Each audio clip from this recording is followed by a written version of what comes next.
Olá, muito boa noite a você. Eu sou Adalberto Piotto e seja bem-vindo ao Cenário Econômico pela TV Brasil, com emissoras públicas de todo o país. Diretamente dos estúdios da B3, aqui no centro da cidade de São Paulo, vamos aos destaques do programa de hoje, que, claro, foi primeiramente a apresentação da proposta do relator para a reforma da Previdência. A economia se aproxima de quase 1 trilhão, 913 bilhões nessa proposta do relator ante o projeto original enviado pela equipe econômica do governo. As alterações mantiveram essa economia, isso tudo foi bem recebido pelo mercado, a bolsa subiu inclusive, mas deve-se levar em conta que foi uma subida menor porque os bancos puxaram para baixo, porque o relator está mexendo justamente numa alíquota de um imposto que os bancos cobram, aumentando essa alíquota, o que fez com que os bancos caíssem, mas o que obviamente compensa em boa parte essas alterações que foram feitas na proposta original da reforma da Previdência. Petrobras em alta, com os bancos em baixa e o setor de serviços que voltou a crescer. A gente fala disso tudo aqui no Cenário Econômico, que já está no ar.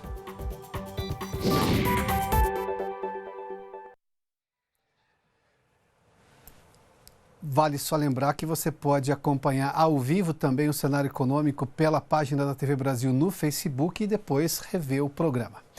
Bom, como se estava se esperando, aliás, ontem eu fiz menção que o mercado financeiro estava aguardando essa proposta do relator da reforma da Previdência. O relator Samuel Moreira apresentou hoje na comissão especial da Câmara, manteve boa parte, ou praticamente quase tudo da proposta original do ponto de vista de economia, se aproxima desse 1 trilhão, fez algumas compensações, daqui a pouco a gente vai olhar justamente para isso, alterou algumas coisas em relação à idade mínima, por exemplo, de professoras mulheres. Obviamente que a discussão aconteceu hoje na comissão especial da Câmara, teve lá, obviamente, algumas manifestações da oposição, muito apoio por parte de alguns parlamentares, porque a proposta atendeu boa parte do que eles reivindicavam de alterações na proposta original. Algumas como, por exemplo, a história do BPC, que foi completamente excluído, aquela alteração da idade do BPC. A gente vai falar disso tudo em detalhes daqui a pouquinho.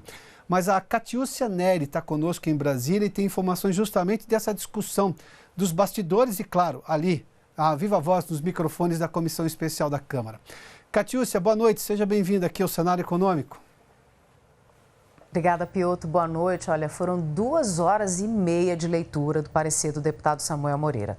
O documento tem mais de 150 páginas e para o relator conseguir apresentar seu voto hoje sobre a proposta, foi muita negociação. O acordo fechado era de que a leitura do parecer não fosse interrompida. Em troca, todos os deputados, inclusive os que não fazem parte da comissão especial que analisa a proposta, poderiam se inscrever para falar sobre a matéria nas sessões seguintes, que serão sessões de debates. Decidiram também que hoje líderes de partidos falariam antes do voto do relator. Os deputados negociaram ainda que não fosse estabelecida uma data para se votar esse relatório. Essa questão foi levantada porque ontem o presidente da Casa, Rodrigo Maia, disse que a matéria seria votada antes do fim do mês. A sessão estava marcada para começar às 9h30, atrasou, só começou às 10h30. Com a fala dos líderes, a leitura do relatório só começou à 1h da tarde. O deputado Samuel Moreira manteve a regra geral da idade proposta pelo governo, homem se aposentando aos 65 anos e mulher aos 62, regra que vale para a iniciativa privada e para o setor público, mas retirou da proposta, como você adiantou, o BPC, o benefício de prestação continuada, a aposentadoria rural, e o regime de capitalização. E estados e municípios ficaram de fora da reforma também. Se lá na frente prefeitos e governadores fecharem acordo, esse pode ser um item colocado de volta na reforma. A sessão terminou com um pedido de vista coletivo para que os deputados tenham mais tempo para avaliar o relatório. O intervalo é de 2 sessões do plenário da Casa e, por isso, o governo trabalha para conseguir quórum hoje e amanhã, para que na terça-feira comecem os debates na comissão especial. O líder do governo, Major Olímpio, disse que essa é uma fase importante para que todos se aprofundem no texto da reforma e que o governo vai ampliar o diálogo e trabalhar pela aprovação da matéria. Esse diálogo, Piotto, vai continuar inclusive com prefeitos e governadores. O próprio relator, o deputado Samuel Moreira, disse que busca um entendimento nacional sobre a reforma e que, se for preciso, para incluir estados e municípios, fará novas alterações no seu texto. Resumindo, o passo seguinte é a discussão do relatório, que deve levar algumas sessões, já que todos os 503 deputados podem se inscrever para o debate. A aprovação depende de 25 dos 49 integrantes da comissão especial. Mas qualquer que seja o resultado, a proposta vai ao plenário, onde é preciso ter o voto de pelo menos 308 dos 513 deputados. Se passar por lá, o texto segue então para o Senado. Olha, tem muita história ainda aí para a gente acompanhar, né, Piotr? Com você.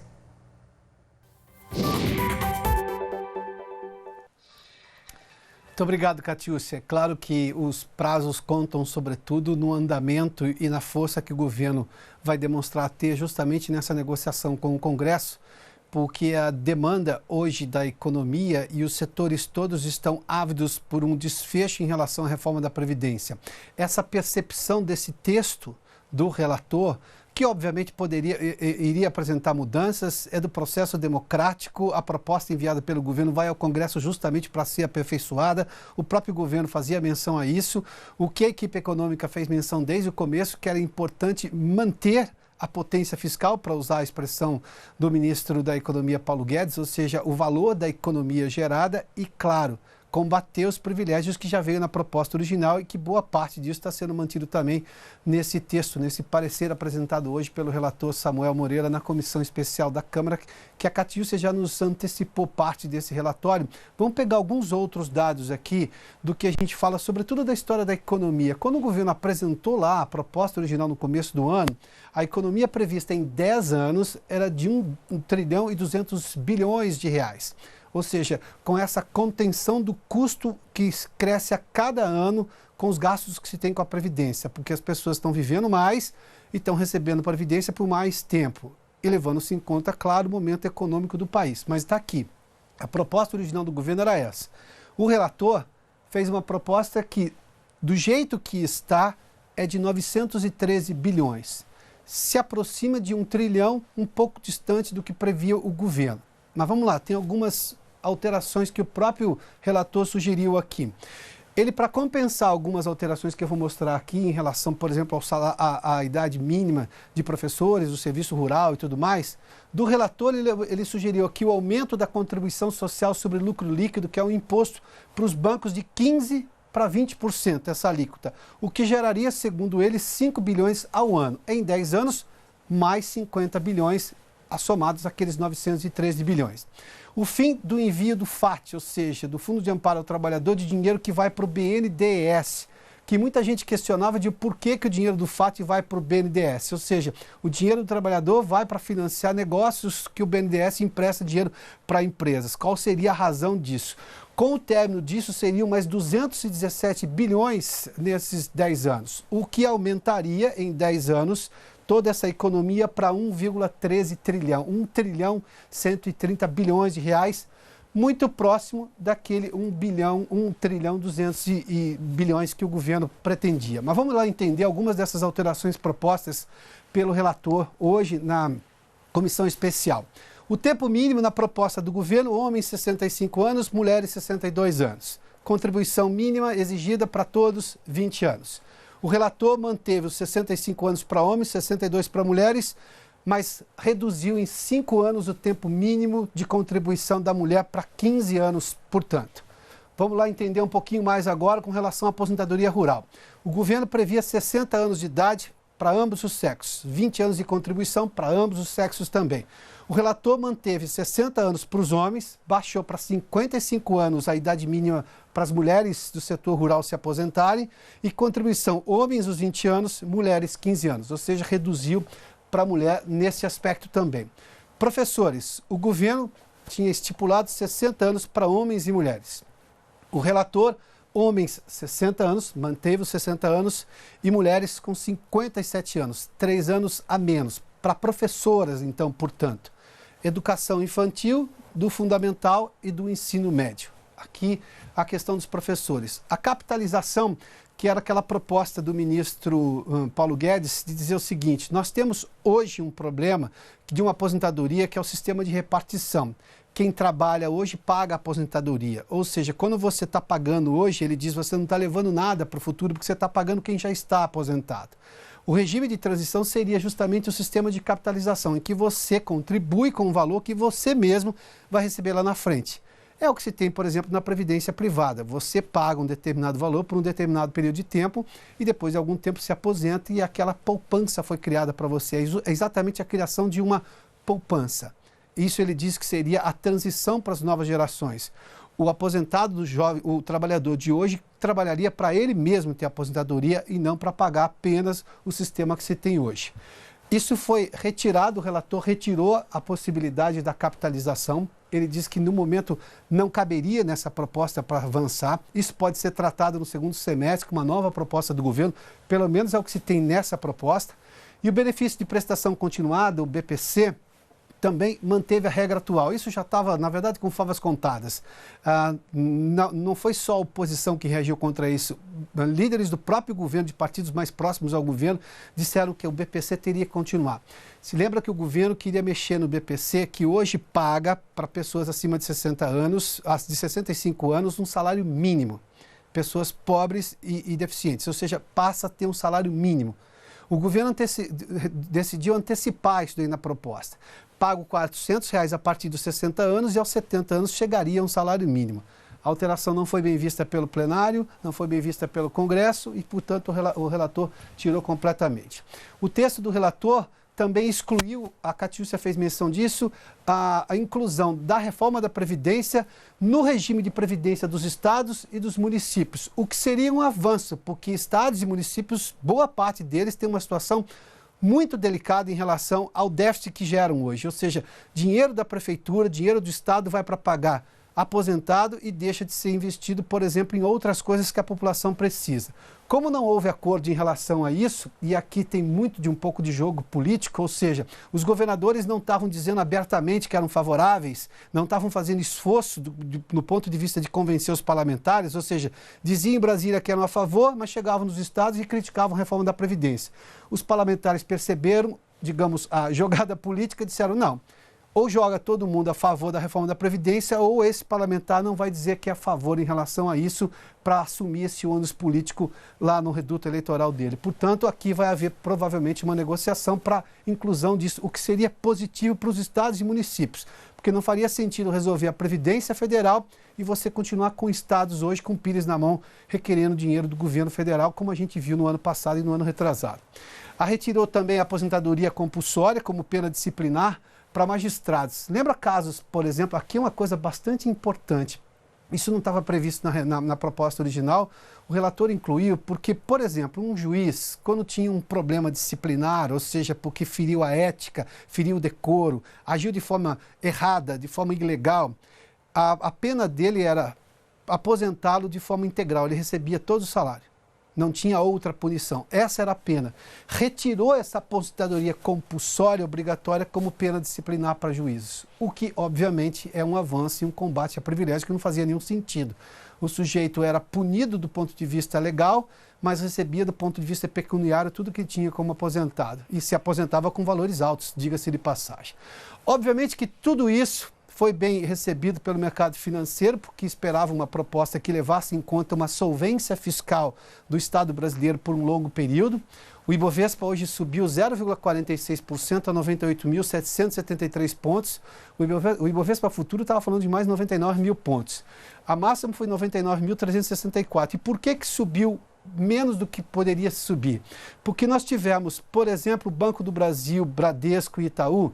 Os bancos tiveram uma queda hoje porque na proposta, a gente mostrou agora há pouco, do relator, ele coloca para compensar algumas mudanças que ele fez em relação à idade mínima, do serviço rural, das mulheres, professoras sobretudo, para uma compensação de aumento da alíquota de CSLL, ou seja, a contribuição social sobre o lucro líquido dos bancos. Aí, claro, os bancos que fazem parte do Ibovespa caíram hoje, 1,59 Banco do Brasil, 1,09 Bradesco, Itaú, mas a Vale, por exemplo, subiu 0,70.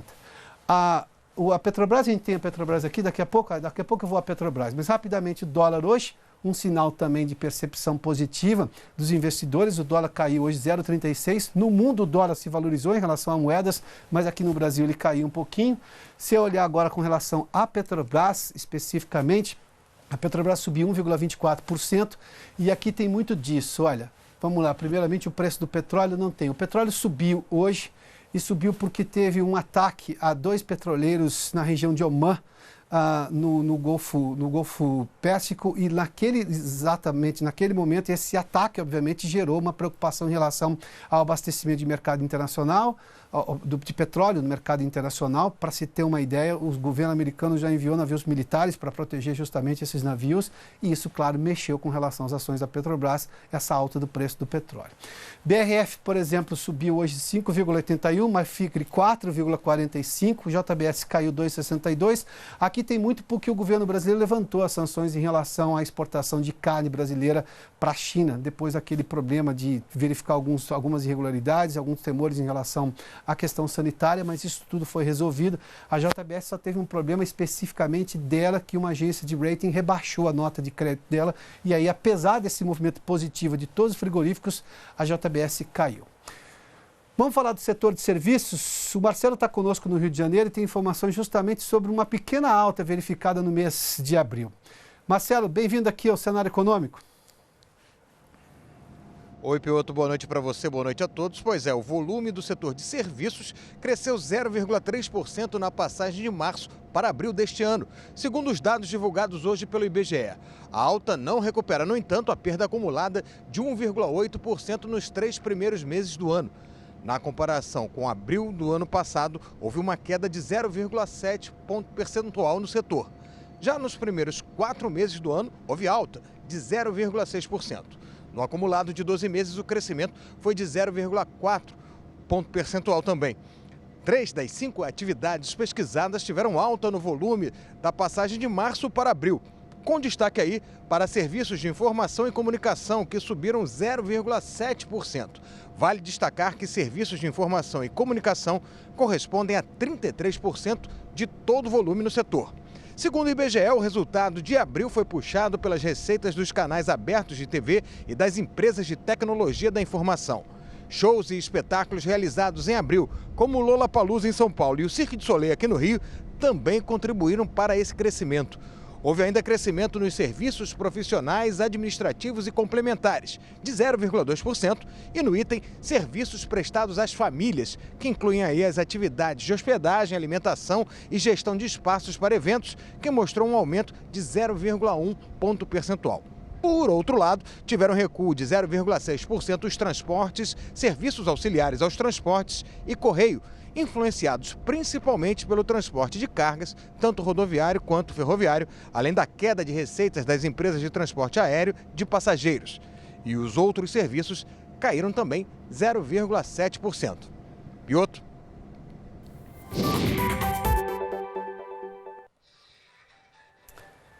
Bom, nós temos participação aqui pelo Facebook. O João Carlos Mauer diz que deveria ser para todos, mas sempre tem grupos que querem ser diferentes, ou seja, em relação à reforma, tem as alterações que nós vimos há pouco aqui, né?